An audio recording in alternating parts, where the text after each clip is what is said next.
All right, hey, I just wanted to check in because I finished another book, Helmet for My Pillow by Robert Leckie. This is a different book for me, that is for sure.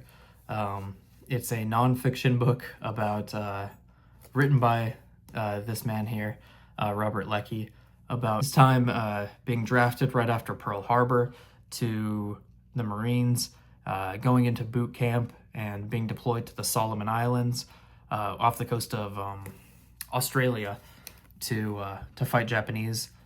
He tells some of his war stories along with stories of the people and friends that he has outside of the fighting, and when they get to go to like Melbourne to rest and things like that.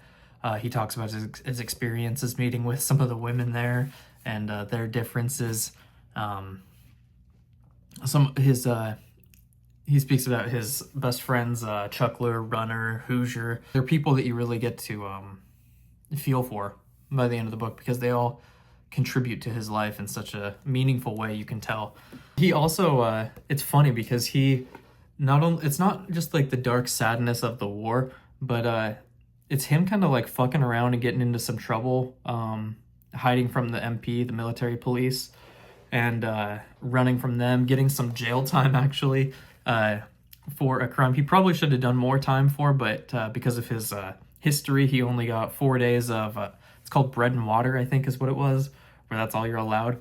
And you're kind of just thrown into this small room with a bunch of other guys, and they throw some bread and water in there, and that's your meal for the time. Ends up getting deployed back into jungle terrain where he's fighting Japanese, goes back to the Solomon Islands again to Palaelu Island. I don't know if I'm pronouncing that right, Palaelu Island. He fights Japanese people there too. That's what he fights throughout all of this is just Japanese soldiers. He watches and hears about a lot of his friends dying. He talks about actually at the end of this book that he didn't even mention a lot of the people that meant a lot to him during this because they just wouldn't have fit the overall narrative of this kind of shorter book. But I can't imagine the amount of stories that this guy actually has had to tell. But one thing that really surprised me about this book was how poetically it's written. It's written beautifully.